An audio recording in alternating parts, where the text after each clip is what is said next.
සුබ දවසක් ඔයාලා හැමෝටම. අද අපි කතා කරමු PCOS ගැන.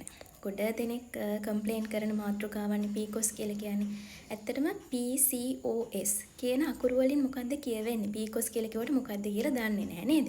PCOS කියලා කියන්නේ polycystic ovary syndrome කියන එක. එතකොට මේ PCOS ඇති වෙන්නේ කොහෙද?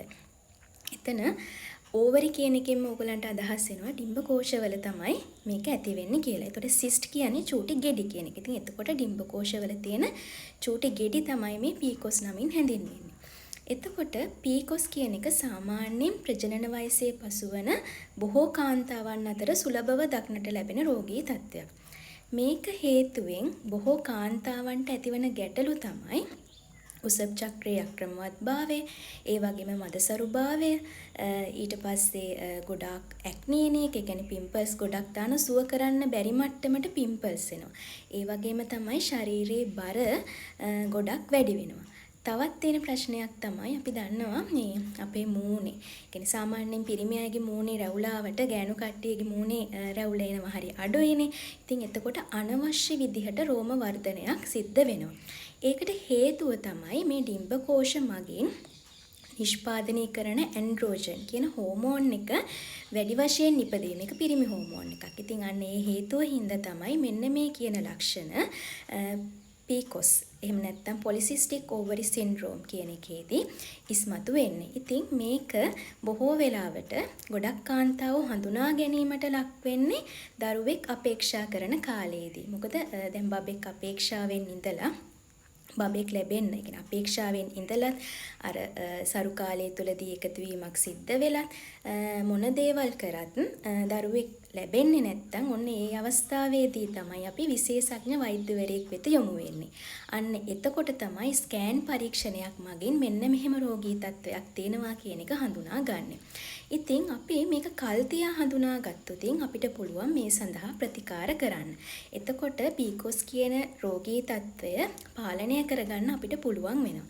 ඉතින් ඒක අපි කල් තියා හඳුනා ගන්න නම් කොයි කාලෙදිද මේක හඳුනා ගන්න ඕනි කියන එක ගැන හරි අවබෝධයක් ඔයාලට තියෙන්න ඕනි. මං කියවනේ ප්‍රජනන වයසේ පසුවන කාන්තාවන්ට තමයි මේ PCOS තත්ත්වය ඇති වෙන්නේ කියලා. ඉතින් එතකොට ප්‍රජනන කාලය ආරම්භ වෙන්නේ ගෑනු දරුවෙක් වැඩිවියටපත් වීමත් සමග. ඉතින් එතකොට ඒ කාලයේදී මුල් කාලයේදී අක්‍රමවත් ඔසප් චක්‍රයක් පැවතුනාට ඕනෑම ගැහැණු දරුවෙක්ට සාමාන්‍ය වයසට, ඒ කියන්නේ ඔසප් බිගල් කෙනෙක් වෙලා මුල් කාලේ ඔසප් චක්‍රය අක්‍රමිකවත් වුණාට ටික කාලයක් යනකොට ඒක නෝමල් වෙන්න ඕනේ. ඉතින් අන්න එහෙම වෙලත් නෝමල් වෙන්නේ නැත්නම් අන්න ඒ අවස්ථාවේදී දෙමව්පියන් විදිහට ඕගොල්ලෝ දැනගන්න ඕනේ මේ දරුවව විශේෂඥ වෛද්‍යවරයෙක් වෙත යොමු කිරීමක් සිද්ධ කරන්න. ඉතින් අන්න ඒ අවස්ථාවේදීම මේක හඳුනාගත්තොත් අපිට පුළුවන් මේ ඔසප් චක්‍රයේ අක්‍රමත් වෙන එකට ප්‍රතිකාර කරන්න. ඒකට විශේෂඥ වෛද්‍යවරයාගේ අනුමැතිය සහිතව ඔයාලට ඖෂධ, ඒ කියන්නේ හෝමෝන පෙති ලබා ගැනීම සිද්ධ කරන්න පුළුවන්. එහෙම නැතුව අපේ හිතුමනාපිට හෝමෝන පෙති අරගෙන මේක රෙගියුලර් මෙන්සස් රෙගියුලර් වෙනවද කියලා බලන්න යන්න එපා. ඒ වගේම තමයි ඕනවට වඩා දැන් බර වැඩිවීමක් වෙනවා කියලා මම කියවනේ රෙගියුලර් එක්සර්සයිස් වලින්. රෙගියුලර් එක්සර්සයිසස් කියලා කිව්වහම දවසට පැය භාගෙ ගානේ අනිවාර්යෙන්ම එක දිගට දින 5ක් සතියකට දින 5ක් එක දිගට ව්‍යායාම කරන්නත් අමතක කරන්න එපා. ඒ වගේම තමයි මතක තියාගන්න ඕනේ අපි හොඳ බැලන්ස් ඩයට් එකක් ගන්න ඕනේ. පෝෂණීය ආහාර වේලක්. ඒ කියන්නේ පෝෂණ තත්ත්වය අනුවත් හොඳ යහපැවැත්මක් අපි තියාගත්තොත් මේක අපිට පාලනය කරගෙන යන්න පුළුවන්. ඒ වගේම මතක තියාගන්න ඕන කාරණාවක් තමයි මේ polycystic ovary සින්ඩ්‍රෝම් එකෙන් ඇතිවිය හැකි තවත් දෙයක් තමයි අපිට ඩයබටිස් කියන රෝගී තත්වයට පත්වීමේ අවදානමකුත් තියෙනවා. අන්න ඒක හින්දා අපි දැන් කවුරුහරි යවුව ගමන් මොකක් හරි කිව්ව ගමන් මට PCOS තියෙනවා කියලා. ඒක තියෙනවා කියන එක නෙවෙයි අපි මේක කොහොමද පාලනය කරගන්නේ කියන එක තමයි අපි දැනුවත් වෙන්න ඕනේ.